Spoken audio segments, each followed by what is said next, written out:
बहुत दूर पहाड़ों के बीच बसा हुआ एक शांत सा गांव था, धवलपुर।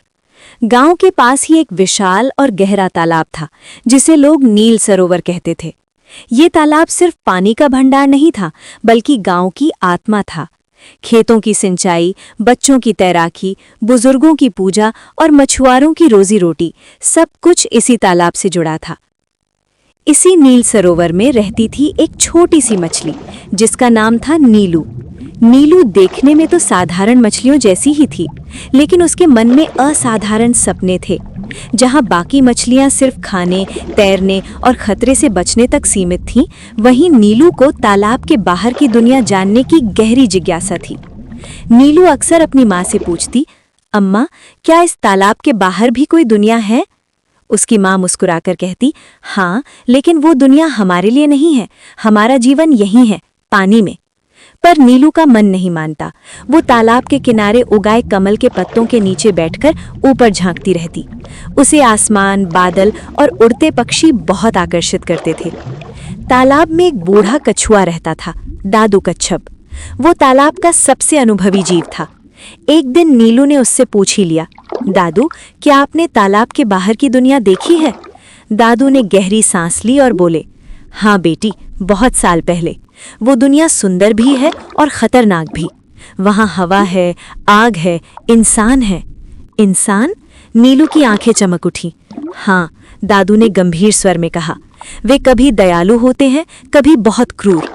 नीलू की जिज्ञासा अब डर में बदलने के बजाय और बढ़ गई। एक दिन गांव में सूखा पड़ गया। नील सरोवर का पानी धीरे धीरे कम होने लगा। मछलियों में अफरा तफरी मच गई। बड़ी मछलियां गहरे हिस्से की ओर चली गईं, लेकिन छोटी मछलियों के लिए वहां पहुंचना आसान नहीं था। नीलू ने देखा कि उसकी कई सहेलियां कम पानी और गर्मी के कारण बीमार हो रही हैं। उसने अपनी माँ से कहा, अम्मा, अगर तालाब सूख गया तो हम सब मर जाएंगे।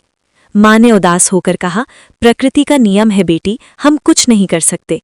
लेकिन नीलू मानने वालों में से नहीं थी। उसी रात उसने एक साहसिक निर्णय लिया। वो तालाब के किनारे तक गई, जहां एक छोटी सी नहर गांव के खेतों की ओर जाती थी। नीलू ने सुना था कि नहर आगे जाकर एक नदी से मिलती है और नदी कभी नहीं सूखती। अगर मैं नदी तक पहुंच जाऊं तो शायद गांव और तालाब दोनों को बचा सकूं। डर तो बहुत था, लेकिन हिम्मत उससे बड़ी थी। नीलू ने नहर में छलांग लगा दी। पानी उथला था, बहाव तेज था और रास्ते में कई खतरे थे, कीचड़, पत्थर और इंसानों के पैरों की आहट। पहली बार उसने इंसानों को पास से देखा। कुछ बच्चे नहर के पास खेल रहे थे। एक बच्चे ने नीलू को देखा और चिल्लाया, देखो, मछली! नीलू घबरा गई, लेकिन तभी एक छोटी लड़की ने कहा, इसे नुकसान मत पहुंचाओ, ये रास्ता ढूंढ रही है। नीलू को जैसे उम्मीद की किरण मिल गई। कई संघर्षों के बाद वो आखिरकार नदी तक पहुंच गई। नदी विशाल थी, शक्तिशाली थी और जीवन से भरी हुई थी। नीलू ने वहां की मछलियों को अपनी कहानी सुनाई, सूखते तालाब की, मरती मछलियों की। नदी की सबसे बड़ी मछली वरुण ने कहा, अगर इंसान हमारी मदद करे तो हम तालाब तक पानी पहुंचा सकते हैं, लेकिन इंसानों को कौन समझाएगा? नीलू ने पूछा। वरुण मुस्कुराया, शायद तुम। अगले दिन वही छोटी लड़की अपने पिता के साथ नदी किनारे आई। नीलू जानबूझकर पानी से बाहर उछली। लड़की पहचान गई। पापा, यही मछली है, उसने कहा। कल मैंने इसे नहर में देखा था। पिता ने ध्यान से देखा और बोले, शायद तालाब में पानी की बहुत कमी हो गई है। गांव वालों ने मिलकर फैसला किया, नदी से तालाब तक एक अस्थायी जलमार्ग बनाया जाए।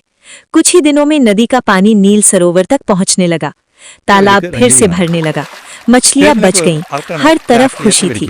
नीलू वापस तालाब लौटी तो सबने उसका स्वागत किया। दादू कच्छप ने गर्व से कहा, तुमने साबित कर दिया कि छोटी मछली भी बड़ा बदलाव ला सकती है। नीलू अब भी वही छोटी मछली थी, लेकिन उसका डर खत्म हो चुका था। उसने समझ लिया था कि साहस और करुणा मिलकर असंभव को भी संभव बना सकते हैं। आज भी नील सरोवर शांत है, लेकिन उसकी लहरों में एक कहानी तैरती है, नीलू की कहानी।